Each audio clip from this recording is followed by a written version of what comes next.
आप कहीं से भी आए हैं, मैं घोषणा करता हूं इस बात की, आज के बाद आपका रिलेशन के साथ अच्छा हो जाएगा यीशु मसीह के नाम में। आज से स्वर्गदूत आपसे बातें करने लगेंगे। आज से कह रहे हैं कि आप बातें करेंगे, आप जैसा कहेंगे वैसा परमेश्वर करेगा। क्या आप चाहते हैं कि आप जैसा कहें परमेश्वर वैसा करे? और अगर परमेश्वर कहे जैसा तुम मैं कहूं वैसा करोगे, लेकिन नहीं करते लोग। परमेश्वर कितने सूबेदार के पास आया, बोलता है कह रहा कि आज जैसा, कह रहा मैं नहीं, जैसा तू कहेगा वैसा करूंगा आज। बोला हालेलुया।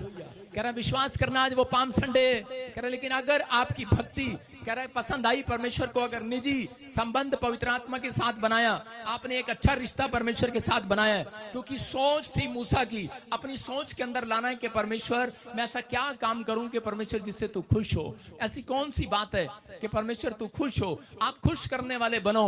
याद रखना पवित्र आत्मा इतनी आशीषें देगा इस चर्च के, मैं कह रहा हूं खत्म होने के बाद जब आप घर जाएंगे इस चर्च से पहले आपको वो चीज मिलेगी और आपकी खुशियां बाहर आएंगी आपके अंदर से।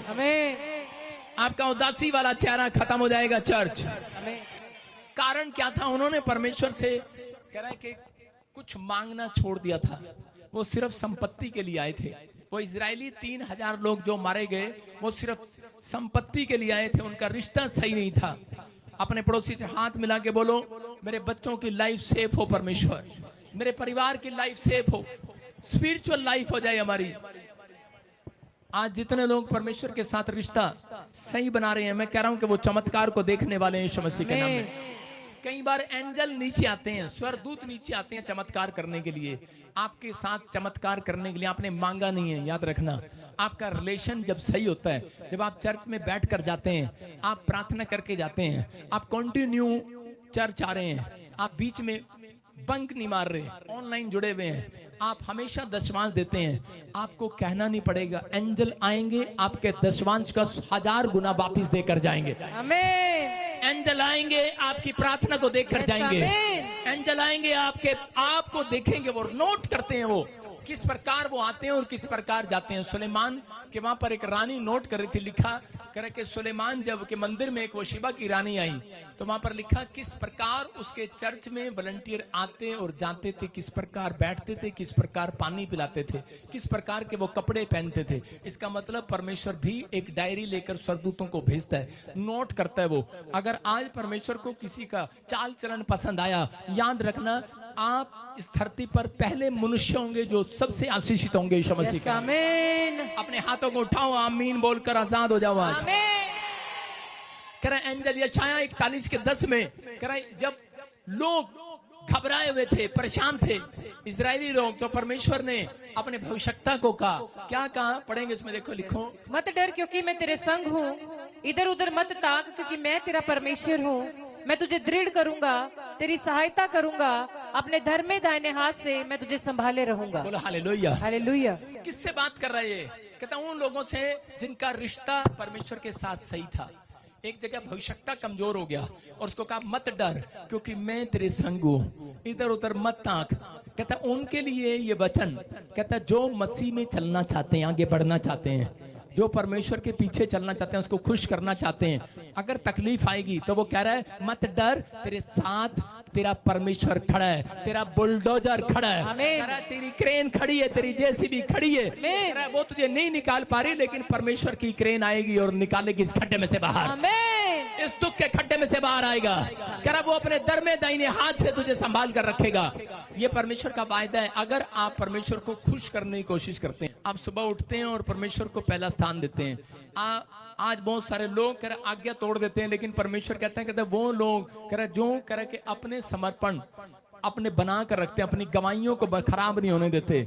जो लोग अपनी गवाहियों को खराब होने देते हैं, कह रहे वो लोग समस्या में गिरते हैं। लेकिन परमेश्वर आज आपको स्टैंड करने के लिए आया है। आज स्टैंड होगा, आपका बिजनेस फिर से स्टैंड होगा, आपका बच्चे फिर से स्टैंड होंगे, आप आशीषित होंगे, आपका स्टैंड होगा। घराना, आपका घर जो नहीं बन रहा वो स्टैंड होगा फिर से। चाहते हैं आप स्टैंड हो? वो एक आदमी था और दोनों पति पत्नी चर्च आते हमेशा, दान भी देते, दशमांश भी देते।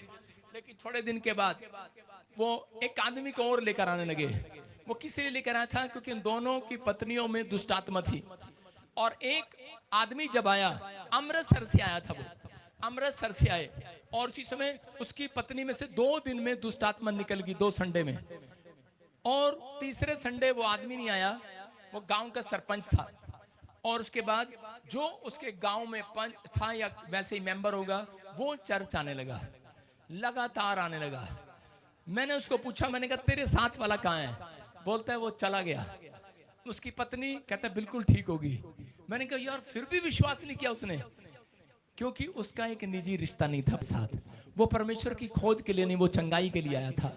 इसलिए परमेश्वर उसके ऊपर प्रकट नहीं करना चाहता था अपने भेदों को। परमेश्वर उसको आशीष नहीं देना चाहता था, ब्लेस नहीं करना चाहता था, उसको बचाना नहीं चाहता होगा। समझ रहे हैं कि नहीं? मैं कह रहा हूं कि क्योंकि वो इस चीज की खोज में था। और उसके बाद क्या हुआ कि वो ही व्यक्ति जो लगातार आ रहा था, उसको मैं देख रहा 1 साल से दुष्ट आत्मा की प्रॉब्लम। एक दिन मैंने पूछा, मैंने कहा यार इतने टाइम से आ रहा है? कहता कोई बात नहीं। कहता मैं तो परमेश्वर को खुश करना ना, परमेश्वर को खुश करने आता हूं, बोलता है।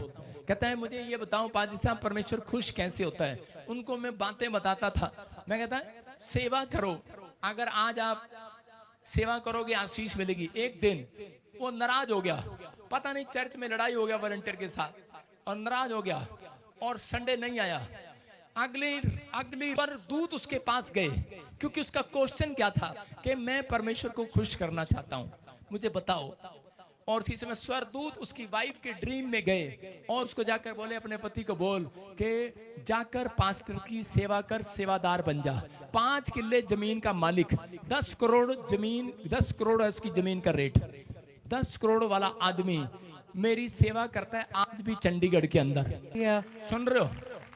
अपना अमृतसर छोड़कर वहां पर आकर बैठ गया। और क्या हुआ? 1 साल सेवा करता रहा, 2 साल हो गए, और उसके बाद परमेश्वर उसको आशीष देना स्टार्ट कर दिया। परखने के बाद उसको, परखने के बाद क्या आशीष मिला? उसके 3 बेटा, बहू और बेटी, तीनों को एक साथ कनाडा में ब्लेसिंग, जॉब की ब्लेसिंग, हर आशीष, नई कार के साथ ब्लेस, घर के साथ ब्लेस। कह रहे आशीष। कितना साल हुए गए उन्हें? 6 महीने भी नहीं हुए, परमेश्वर ने ब्लेसिंग देना स्टार्ट कर दिया। 12 साल से लोग कनाडा में बैठे हैं, पूछो उनके पास एक भी आशीष नहीं है। बोलो हालेलुया।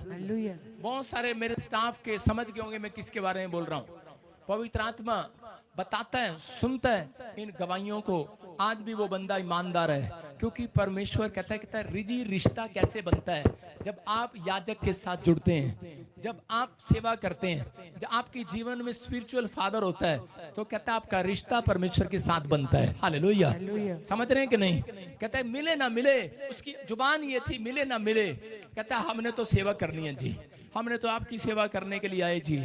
दुख आया, मुसीबत आई, प्रॉब्लम आई, और उसकी पत्नी भी दुष्ट आत्मा से आजाद हो गई। कह रहे कि लेकिन ये आएगी आशीष कैसे? क्योंकि मत्ती के 19:26 में लिखा, कह रहे कि अगर अब तक कोई भी विचार अब तक अच्छा नहीं आ रहा, कोई भी काम अच्छा नहीं बन रहा, बस यही बात परमेश्वर को रोज बोलते रहना है। क्या लिखा मत्ती 19:26 में? यीशु ने उनकी ओर देखकर कहा, मनुष्य से तो यह नहीं हो सकता, परंतु परमेश्वर से सब कुछ हो सकता है। हालेलुया। अरे कोई बीमार हो, कोई कर्जे में हो, कोई परेशानी में हो, कोई वो जाकर सेवा कर सकता है, कोई वो जाकर खुश हो सकता है चर्च में। कह रहा इंसान से नहीं हो सकता, परमेश्वर से हो सकता है। आज कह रहा ये मांगे आज परमेश्वर से, परमेश्वर को कहे परमेश्वर कि मैं आज, कह रहा जब दाऊद की तरह, कह रहा दाऊद बोलता है परमेश्वर कि मैं कितनी परिस्थितियों से घिरा हुआ हूँ, 66 बार कह रहा दुश्मनों ने मुझे घेरा, लेकिन फिर भी कहता जब मैं तेरे चर्च में आऊं, कहता मेरी आत्मा में ऐसा बल दे दे, ऐसा बल दे दे कि मेरा चेहरा लटका हुआ ना हो, मेरी टांगे मुरझी ना हो, मेरे हाथ मेरे बाल झड़े ना हो, करे कि मैं आनंद के साथ फाटकों में प्रवेश करूं। जब भी मैं प्रार्थना करने जाऊं आनंद के साथ जाऊं। परमेश्वर मेरा मन करे, जब आपके अंदर आनंद नहीं होता तब आप प्रार्थना नहीं कर सकते 10 मिनट से ज्यादा। आपका बाइबल पढ़ने का मन नहीं करता, कच्चा जी हो जाता है, उल्टी जैसा आ जाता है। कितनी बार प्रार्थना करते हैं आप, लेकिन परमेश्वर कह रहा है इंसान को परख देनी पड़ती है। हालेलुया। कहता है परखा गया मूसा, और परमेश्वर ने मूसा को सबसे नंबर 1 प्रोफेट बनाया। जब वो पहाड़ी से नीचे उतरा 40 दिन के बाद, कहता उसके चेहरे से किरणें उतर रही थी, किरणें। याद रखना ये 40 दिन जैसे ही खत्म होंगे ईस्टर पर, आपको किरणें नजर आएंगी यहाँ पर यीशु मसीह के नाम में। और वो किरणें जिस पर पड़ती थी वो चंगा हो जाया करता था। कह रहे वो किरणें जिस पर पड़ती थी वो आशीषित हो जाया करता था। कह रहा है कि वो आशीष आज रात यहां से आपके ऊपर ट्रांसफर हो रही है यीशु मसीह के नाम में। आमीन।